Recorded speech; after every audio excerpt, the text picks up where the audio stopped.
Let's meet someone who has turned pain into power and adversity into action. Jo Cooper is an Australian social impact advocate, singer-songwriter, storyteller, and author whose unwavering fight for justice has sparked national change. I'm Kate Save. The Inspired CEO starts now.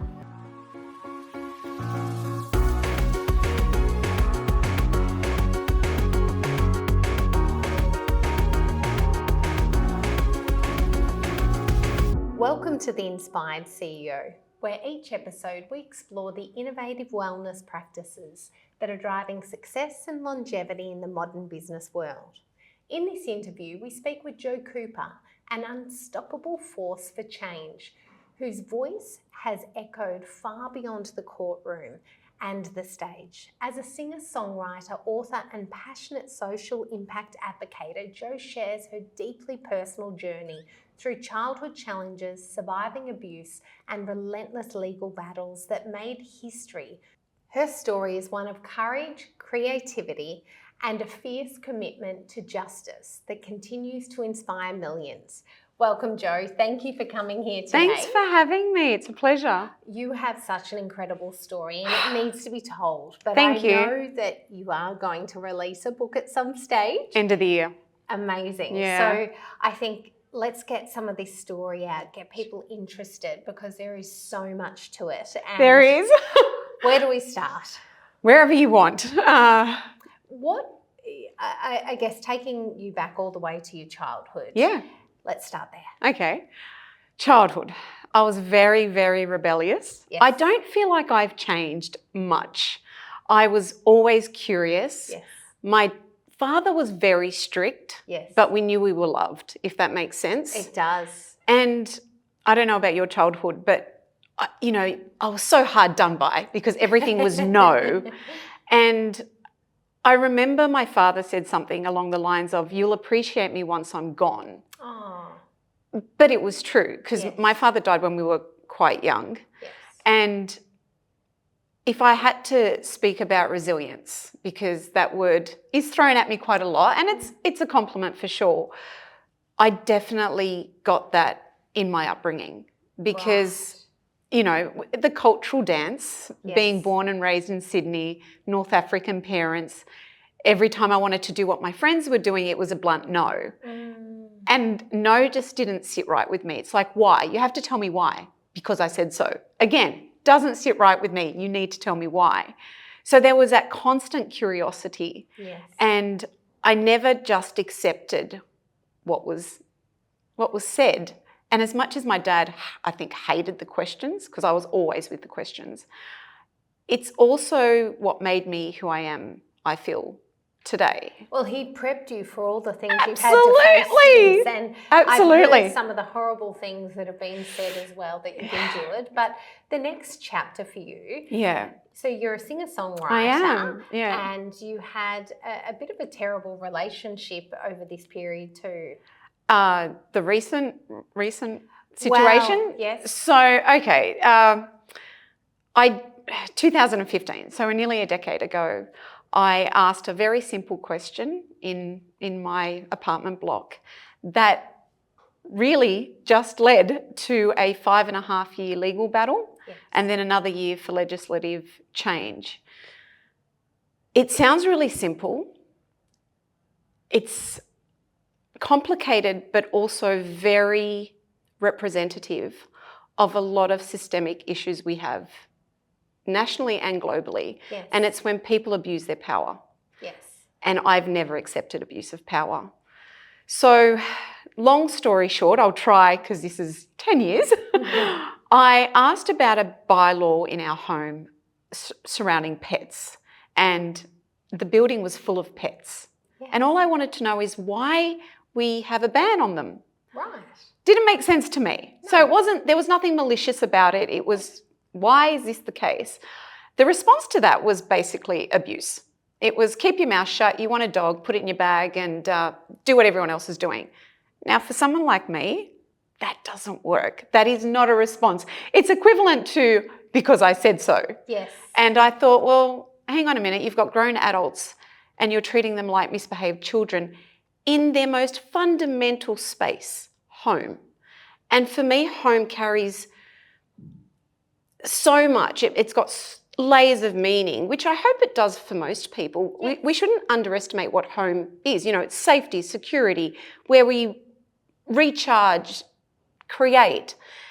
And for people to be able to abuse their power in that space is totally unacceptable. Yes. It wasn't about a pet. No. But you did have a gorgeous little schnauzer. I did. Yes. Yeah, he's no longer with us, but although he's absolutely worth fighting for, because pets are our family, what I really was fighting for, and Angus, credit to Just a Dog, he did uncover this abuse of power, this systemic system in our strata homes that is rife, because it's not just my building. Yes. My story is pretty extreme.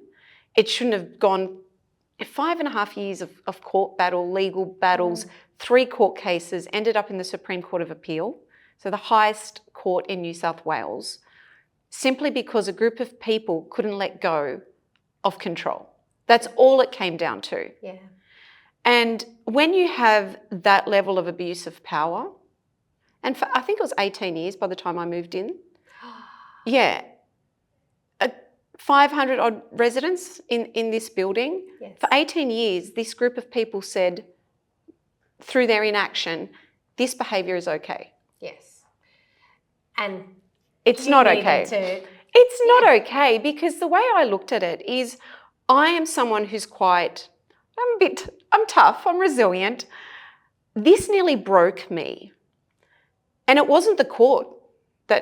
That journey wasn't difficult. I know that sounds odd, because I wasn't just dealing with my opponents, I was dealing with the side stories. So the strangers in the street who are abusing me, the people that I've never met who hated me based on pure gossip, because, you know, I was made out to be, you can edit this out, a bitch, an awful woman.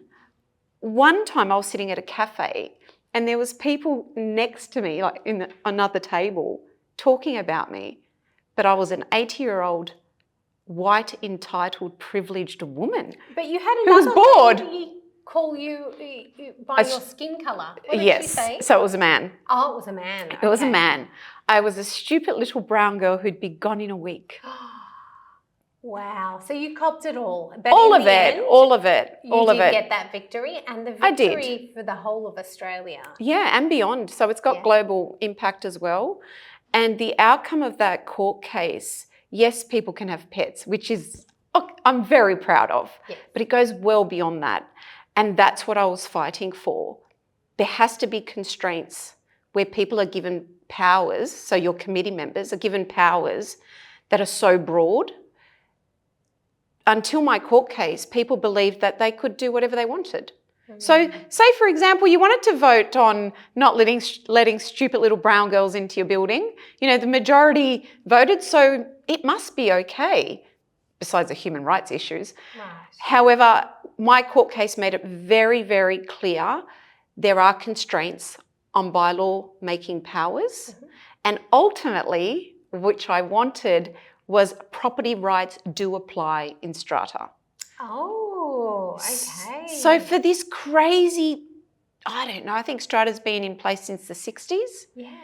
People thought property rights don't apply. Gosh. Which is insane to me. Yes. Because all I was asking for really was what I do in my 4 walls, as long as I'm not negatively impacting you, so I'm not a nuisance. Yes. It's none of your business what I do in my home. Yes, it's your home. It's my home. Absolutely. And the fact that people couldn't see that, and they saw that I was somehow being this vindictive, malicious person that excused such poor behaviour, made no sense to me. Yes. Now, take me back a little bit further. Yeah. So let's go back to the abuse that you suffered early on, because the trauma that you went through for that period of your life, certainly getting through that must have given you some strength to get through this, because what you endured is not something most people would ever have believed could even have happened. No, and they still don't believe it because it's just about a dog. Yeah. It was so much more. And it's not something we're going to capture in one interview, but My childhood was definitely a framework to who I am, because I watched my father stand up against, people calling him a wog. I remember so clearly one day we were at a traffic light and me and my sisters were at the back. We didn't know what that meant. Yes. And somebody in a ute called my dad that. He didn't get angry. However, he did drive behind this man, get to his front lawn and describe to him that he's proud of being a wog. Yeah. And I thought, oh, okay, is this what we do, Yeah. And for me, that sense of standing up for yourself and the way you do it is so important. So that was one aspect where I feel I got my strength from watching. Yes. My parents definitely walked their talk. And then my first relationship was not great. It ended with me in hospital, and there were patterns of behaviour that I ignored because, your first love. I think the film clip Oh, for your song yeah. actually really depicts that story really well. Don't Turn Back. You watched it? Yes, it's incredible. Yeah, And thank you. It's quite an emotional film clip to watch. So tell us a little bit about that part of your life. So cowardly, my father passed away, and within a week, my then boyfriend basically flicked me from a car, and I was on the street. My dress was ripped, and blood makes me pass out. I'm never going to be a nurse. Yes. But the blood didn't really worry me that day because I just saw in different eyes. And that was my first memory of bystander culture. It's something I really advocate and try and educate for today. I had people staring at me. And not doing anything? Nothing. Not one person came up and just said, can I call somebody? Are you okay? And I remember being so fixated on that. And I thought, that doesn't make sense to me. So I had to pick myself up, get my dress and huddle off to get myself some help. There was the shame, embarrassment, there was all of that.